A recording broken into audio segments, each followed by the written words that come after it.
Hello and welcome to It's a Code U, mental health support for those working in healthcare. This is a podcast created for healthcare employees to explore not only issues relating to mental and emotional health, but also unique challenges that those working in healthcare are faced with. Your hosts are Adina Tucker, a licensed clinical social worker with Dartmouth Health, and Jennifer Hinsey, an MSW also with Dartmouth Health.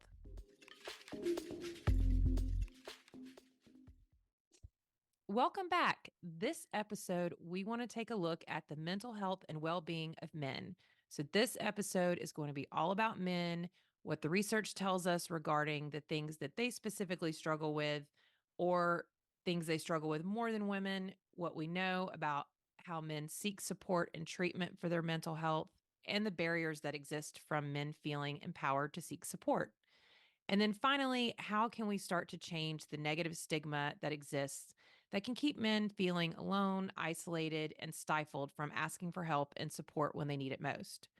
According to the National Institute of Mental Health, the prevalence of some mental disorders is lower in men than women, but then there are others like ADHD that are diagnosed at a much higher rate in men. In the data regarding suicide statistics in the United States that was published by the Center for Disease Control for 2021 and 2022, it was reported that in 2021, the suicide rate among males was 4 times higher than the rate of females. So 80% of suicides were males in 2021. And what the National Institute of Mental Health says is that research is just now being done to look at the biological and psychosocial components that affect mental health and specifically the mental health of men. That is really fascinating. And it's been a long time coming.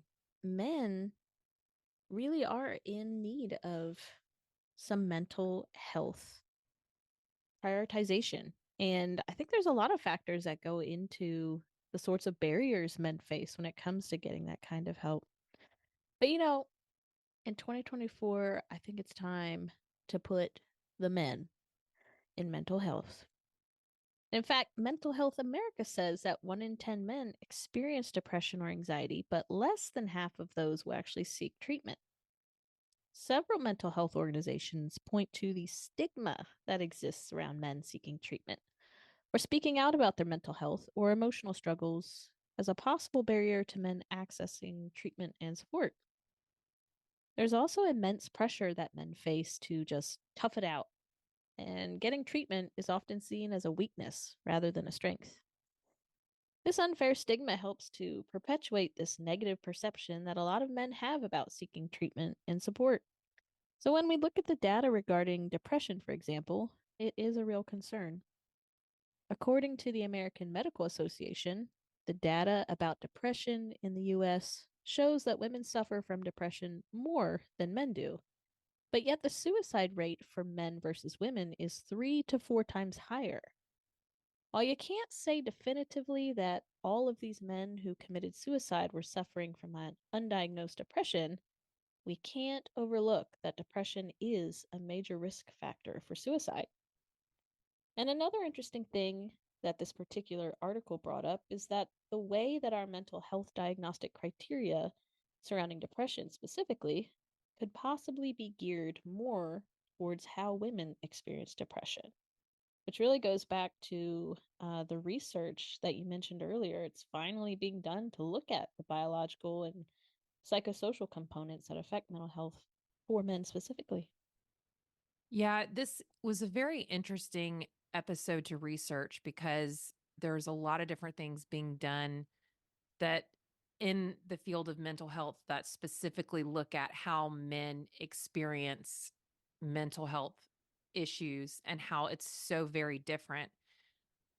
So it's interesting to think about why are there so fewer men diagnosed with depression, but yet the suicide rate for men is so much higher than women.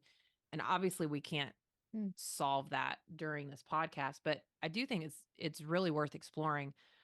But if you look at several mental health disorders and the history of mental health, many of those were seen as afflictions for women, that mental health was like a woman's issue. So it is possible that what has happened is that they've kind of taken the experience of men out of mental health issues. And through doing that, we've also ostracized them from even feeling like they can seek help or even thinking of that as an option. So if we're looking at the way women typically experience depression, and that's what we're talking about in the media, that's what we're discussing and promoting so that people know, if this is going on, seek help. It's pretty reasonable to think that a man might look at what's going on and what's being said and what he's feeling and going through and just think, well, that doesn't fit me. So I guess I'll just figure it out on my own. I'm not sure what to do. Mm. Yeah. Well, and then you pair that with the stigma men have around just talking about things like feelings and what their experiences are. And I think it goes a lot to just kind of shoving what's going on with them internally kind of under the rug. And yeah, that whole, well, I'll just figure it out. I'll tough it out. This expectation that's carried of needing to just tough it out rather than address it. But there's data from an analysis study about the experience of symptoms of depression in men versus women, and it stated that men reported higher rates of angry attacks or aggression, substance abuse, and risk taking compared with women.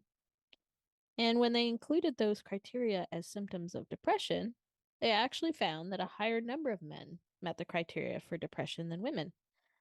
So, the conclusion was that when you include alternate symptoms along with traditional symptoms of depression, the differences in the prevalence of it are eliminated, which is really interesting because if that's the case, if we change the criteria of depression and we start pushing that information out to the public, when more men realize that what's going on with them is possibly depression, and maybe that would start to remove some of the barriers that prevent them from feeling comfortable seeking treatment.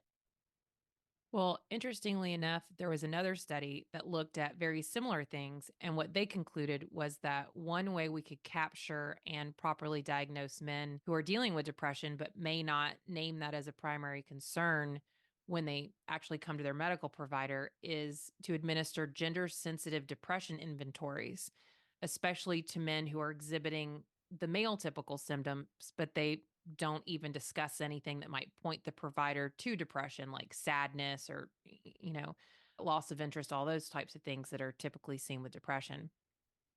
So, if we look at what the Mayo Clinic says are some depression symptoms that are typically experienced more by men, men can feel sad, hopeless, empty, just like what's typically experienced by women. They can also feel very tired or have a hard time sleeping, alternatively, sleeping too much. And they can also not get pleasure from activities that they're usually enjoying. Those are all typical symptoms of depression. But there's some other behaviors that could indicate that a man might need to be evaluated for depression, such as problems getting along with others, including your spouse or partner, escapist behavior like spending a lot of time at work or on sports, physical symptoms such as headaches or digestive issues and pain, problems with alcohol or drug use, violent behavior, irritability or extreme anger, and risky behavior such as reckless driving. And all of these could be due to other mental health issues as well, or even a medical issue, but they definitely also overlap with depression and are just an indication you might want to get some support. The Mayo Clinic also lists a few reasons why men with depression aren't often diagnosed. One is not recognizing that it's depression. And that can be because of the idea that if you're depressed, you only feel sad or emotional, but feeling isolated and seeking ways to distract yourself from feeling emotions is also an indicator of depression. Another reason is downplaying symptoms. Maybe you don't see how much your symptoms are affecting you, or you don't want to admit that you need some support. So, not everyone is taught how to openly talk about their feelings. And in fact, some are punished for it as children. I feel like more so men than women, or boys than girls, I guess. So it makes sense that it would be something that men might struggle with.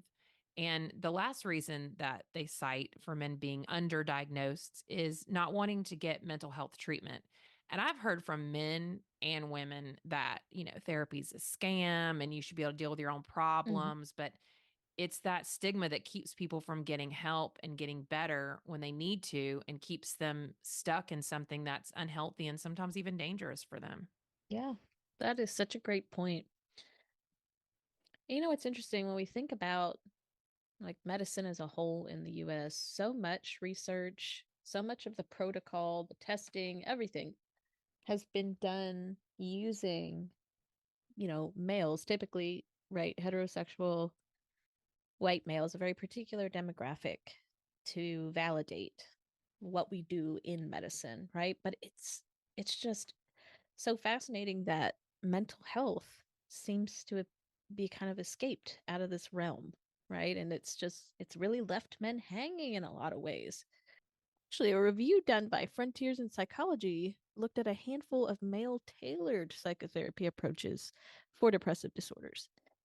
What they found was that male specific psychoeducation programs and psychoeducation texts could help to reduce the negative effect as well as the shame that men experience for needing treatment for depression and for the symptoms of depression that they experience. And male tailored psychotherapy programs may increase the effectiveness of therapy, including how engaged men feel in it and how likely they are to even continue the treatment. The Newport Institute says the five most common mental health disorders in men are depression, which we've covered, anxiety, and the types of anxiety disorders that are seen more commonly in men are panic disorder, obsessive compulsive disorder, generalized anxiety disorder, social anxiety, phobias, and substance use disorder is the third type most common in men. PTSD, post traumatic stress disorder, is the fourth disorder. Bipolar disorder is the other one that's most common in men.